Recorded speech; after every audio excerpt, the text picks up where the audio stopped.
ايوه يا شيري، بقول لك جبت الخاتم اللي انا كنت شفته عند ستاير اللي كنت هتجنن عليه. ايوه قعدت حوشت بقالي شهرين. ايوه فلوس شغل على فلوس اللي هند بتبعتها لامي. جبته. هموت عليك شايفين. ماشي خلاص بحاولت، مش هاخد عيب عشان هي ما تسمعش. ماشي يا مروه، يا مروه. ايه يا ماما؟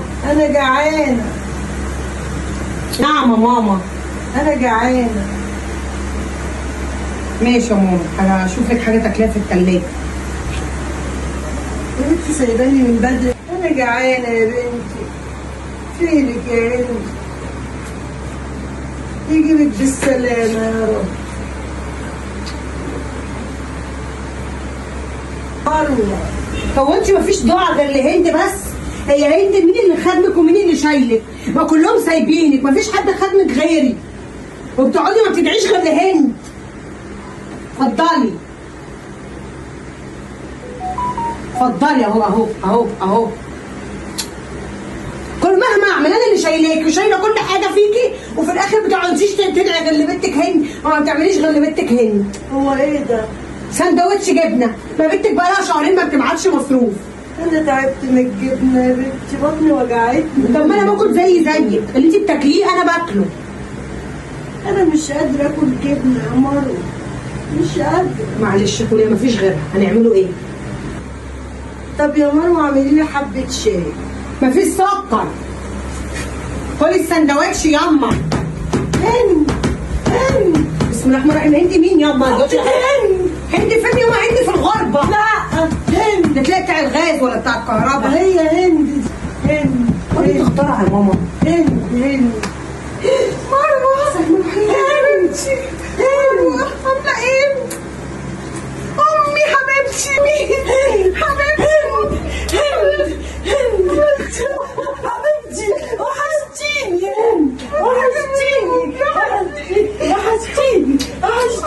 يا حبيبتي كويسه.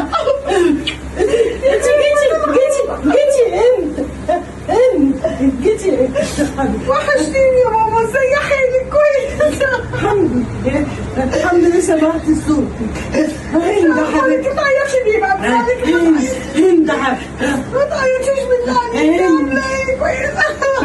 حبيبتي بنتي يا ضنايا. عامله ايه؟ حبيبتي خلاص يا جماعه، الحمد لله على السلامه. خلاص مش انا قلت لك دي هند؟ صدقتيني يا مروه بسنتين ما شفتهاش يا مروه. يخرب بيت الغربه. انا قلت لك دي هند. يخرب بيتها ليه يا هند؟ ما الغربه بتديكي فلوس قد كده. لا احنا يا عيني علينا احنا. اقعدي معايا بقى خلاص يا هند، ما تروحيش تسافري تاني يا حبيبتي. ماشي ما تسافريش تاني يا حبيبتي، خليكي قاعده معايا. ايه ده؟ ايه يا امي؟ ايه ده؟ عايش بجبنه ليه يا امي؟ ده وقت غدا حبيبتي، ما بتاكليش ليه؟ ما بتقولي هند مش بتبعت لها شهرين. مش كتر خيرها يا بنتي، بتاكلني برضه شايلاني. مين اللي ما بعتش بقالي شهرين؟ انا لسه بعتلها على حسابها من قيمه اسبوع 15,000. ايه يا مروه؟ انت مش بتجيبي لماما اكل ليه يا مروه؟ علينا ديون. ديون ايه؟ علينا ديون. ديون ايه؟ امي بتروح للدكاتره وبدفع قد كده دواء وبدفع فواتير وبعمل كده يعني. ما قلتيش ان انت محتاجه فلوس تاني وانا ابعت، لكن بتاكلي امي وقت الغدا جبنه؟ وقت الغدا جبنه يا مروه؟ انا بقالي 3 ايام باكل جبنه، بطني وجعتني. بتاكليها ليه بقالي 3 ايام جبنه؟ اتقي الله شويه، فين الفلوس؟ الديون ايه اللي عليكوا؟ جبتوا ايه يعني؟ هو في ايه مالك محموقه قوي ليه كده لامك يعني؟ خايفه قوي عليا ابقى اخدها معاكي السفر. على الاقل انا اعرف اشوف مصلحتي ومستقبلي، انا ولا عارفه اتخطب ولا عارفه اتجوز ولا عارفه اسافر ولا عارفه اعمل حاجه عشان قاعده بامك. ايه الجحود ده؟ ايه الجحود ده؟ وفين يوم السلسله؟ انا المفروض تطلعي لي شهريه حق ما بخدم امك. هو انت لو وديتيها اي دار للمكفوفين مش كانت زمانك دفعتي؟ ما تقوليش الكلمه دي، ما تقوليش الكلمه دي. بعد الشر عليها يا حبيبتي. ايوه اتأمروا، شايفين ان انا اللي شايله الطين وهم قاعدين هناك مسافرين وكده، وكمان بيلوموني. وبعدين يعني لما ابعت لك انت وماما 15,000 في الشهر ده حاجه قليله؟ وبعدين ما قلتيش، قلت لك اي حاجه ماما تحتاجها تكلميني. وفين يا امي السلسله اللي انا جايبها لك يا حبيبتي؟ مفيش سلسله يا هند. فين السلسله اللي انا بعتها؟ فين السلسله اللي انا بعتها لماما؟ وقعت. هاني بقول لك يا اختي كتر خيري وخير خيري، جو الدراما اللي ما بينك وما بين امك ده يا حبيبتي ما ياكلش ولا يشرب معايا، انا كتر خيري اصلا اللي قاعده بيها. بقول لك يا حبيبتي مش عاجبك خديها معاكي في السفر على الاقل ارتاح شويه.